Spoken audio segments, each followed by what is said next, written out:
It's October 2015, a chilly day in autumn. John Brennan receives a weird phone call. It seems to be coming from a stranger. He hesitates a second, then picks up. Hello? John Brennan. Who is this? You're effing Luther. If John Brennan hadn't been John Brennan, this might have looked like an ordinary prank call. But John Brennan happens to be one of the most powerful men on Earth, the head of the CIA. Who is this? How did you get this number? It was so effing easy, bro. You're such a dumb. What do you want? I don't want anything. I already own you. How much do you want? We want $5 trillion. The US government will classify this call as part of a larger conspiracy of identity theft, harassment of government officials, and cyber terrorism. The caller will pay a heavy price for this moment of trollish glory. Across the Atlantic, in a house in the West Midlands of England, a 15-year-old kid in his room, the phone still in his hand, he can't believe what he just did.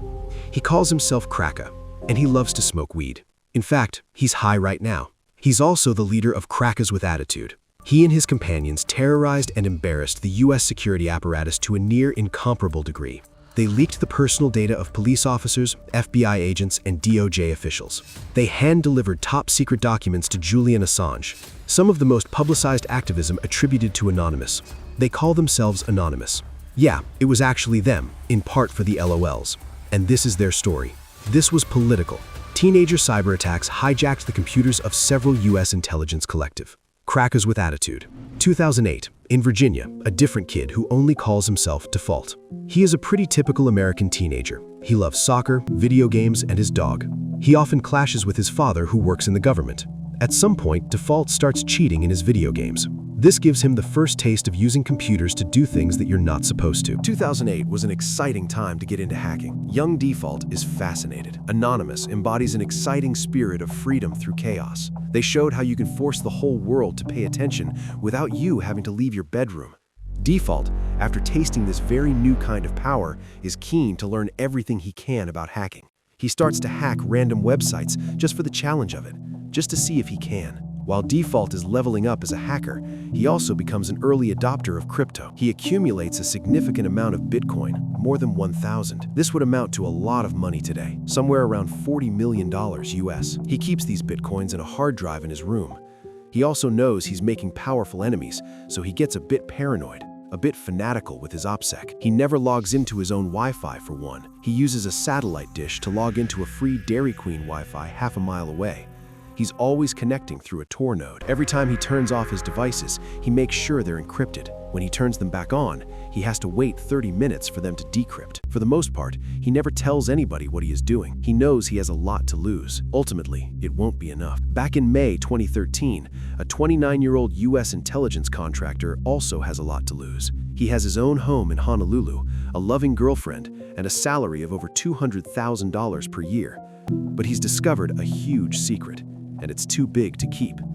The US government has the ability to spy on pretty much any man, woman, child on Earth who has come into contact with a computer.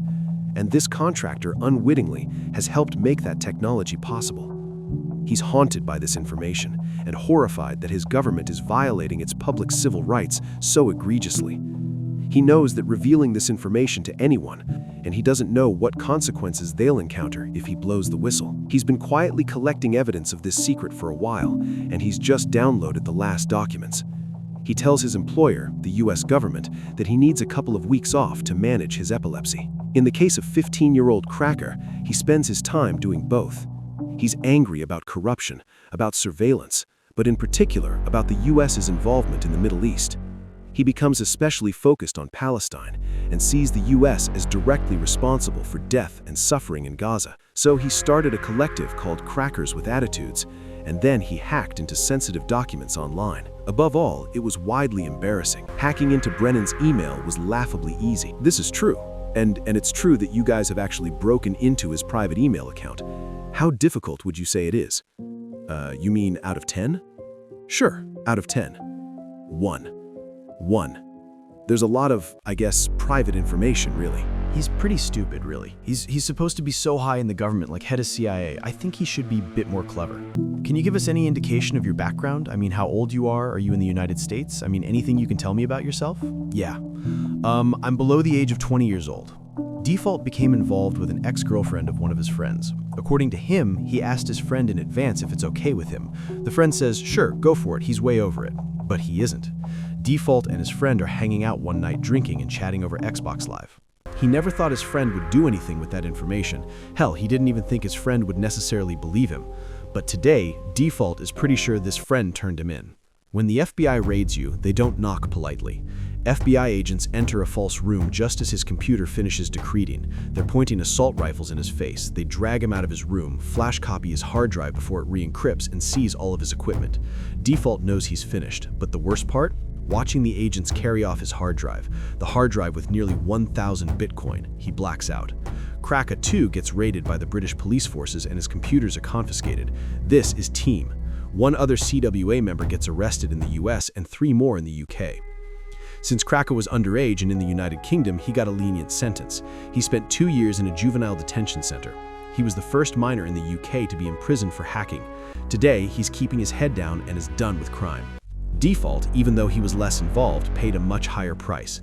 He went straight to federal prison with a 5-year sentence. He had to pay $145,000 in restitution, and due to CO regulations, spent a significant amount of that time in solitary confinement.